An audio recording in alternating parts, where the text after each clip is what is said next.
Olá! Hoje nós vamos responder a uma inscrita que está com problemas. As clientes, já 2 ou 3 clientes dela, encomendam a peça e não levam. Dizem que o acabamento não está bom, que não foi exatamente isso que ela pediu, que o preço não é o combinado, coisas assim. E ela me pediu o que fazer. Os meus clientes são relativamente conhecidos, mas se vier um cliente para mim que está indeciso, para eu descobrir o que ele quer, o que não quer, ele não sabe o que fazer, que acabamento ele quer, que comprimento ele quer, esse tipo de cliente eu pego e ligo a minha câmera. Não para filmar a pessoa, mas para gravar. Hoje em dia existem telefones que gravam também. O meu não é desse tipo, mas existem telefones que gravam muito bem e servem como prova, para que você não seja responsabilizada por uma blusa ou uma peça de roupa que a pessoa pediu e na hora de receber, na entrega, ela não leve e você arque com o prejuízo. Isso não é correto. E existem pessoas que fazem isso sim.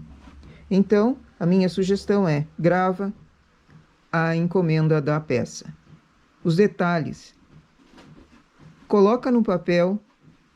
Não precisa um recibo, uma coisa assim formal, mas coloca no papel, no teu caderno, na anotação onde você pegou a encomenda, as medidas e tudo mais, a cor da linha, o comprimento.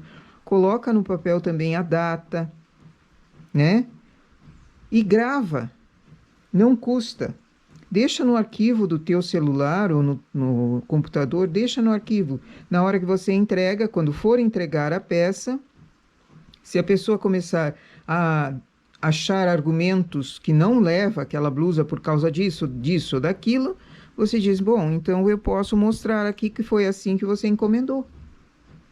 Não é? Essa é uma maneira.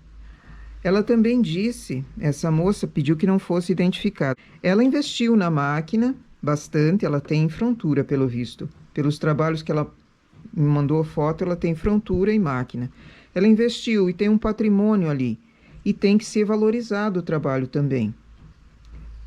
Não é de uma hora para outra, de um dia para outro, de um minuto para outro, que você começa a fazer tricô. Você tem aulas, você vai, pesquisa, você compra lã, você se especializa, você perde horas testando pontos e tudo mais. E isso é valorizado de alguma maneira no teu trabalho. Se a pessoa não leva a blusa que encomendou, é prejuízo para você, inclusive prejuízo moral, porque isso dói. Uma pessoa que deixa a tua roupa ali, ainda deprecia o teu trabalho, isso machuca. Machuca a pessoa. Então, não deve ser permitido.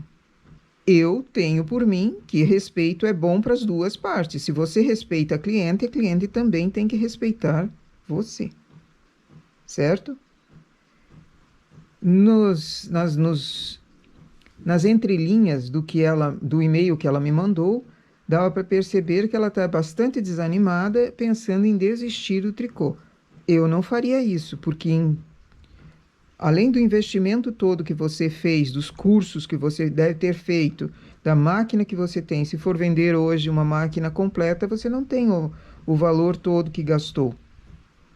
Ninguém compra uma máquina usada pelo mesmo valor de uma máquina nova. Correto? E o teu trabalho, o teu esforço, fica onde?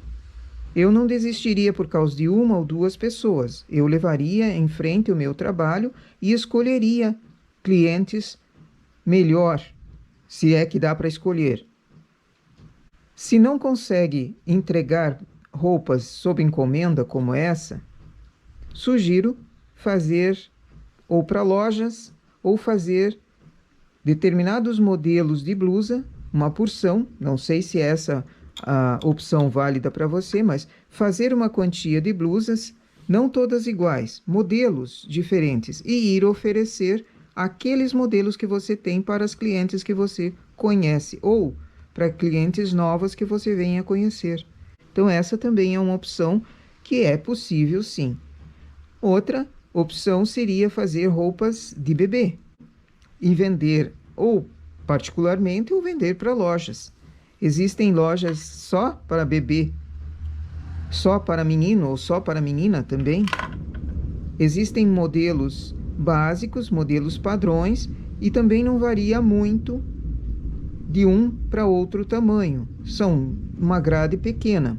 E você consegue cobrar em cima mais, às vezes, em função do ponto, em função do acabamento, que me pareceu que pelas fotos que você enviou, teu acabamento é bom.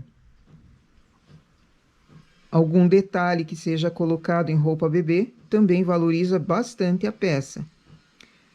Eu escolheria uma dessas opções, mas jamais escolheria desistir do tricô. Certo? Então, minha experiência me diz, não aceite, vamos chamar de desaforo, porque deixar uma peça que foi encomendada é desaforo. Não aceite desaforo assim, achando que o teu trabalho é nada. Valorize o teu trabalho. Valorizar não significa cobrar bastante. Valorizar significa não aceitar esse tipo de atitude de pessoas que fazem, às vezes, sem pensar e às vezes para te prejudicar. Certo? Se essa opção de continuar tecendo sob encomenda for útil, continua. Se não, procura um segmento que seja aquele que você goste de fazer. Porque, além de tudo, tricô não é simplesmente uma terapia. É bom fazer tricô como terapia quando você tem outros meios de vida. Quando você tem um ganho em outra atividade. Aí você faz como terapia, como hobby. Mas, na maioria das vezes, o tricô é fonte de renda necessária para você se manter. Então, é um trabalho, sim, e tem que ser valorizado. Tá? Primeiro, valorize a si mesma. Depois, escolhe a opção que melhor se adeque com a tua realidade, mas não desista do tricô, não. Meu conselho é esse para você, e se servir, outros conselhos também podem ser postos nos comentários aqui. Eu tenho certeza que muita gente que assiste os vídeos também gosta de dar a sua opinião, contribuir com o crescimento dos outros também. Isso não diminui ninguém, pelo contrário, só engrandece. Ok? Continue.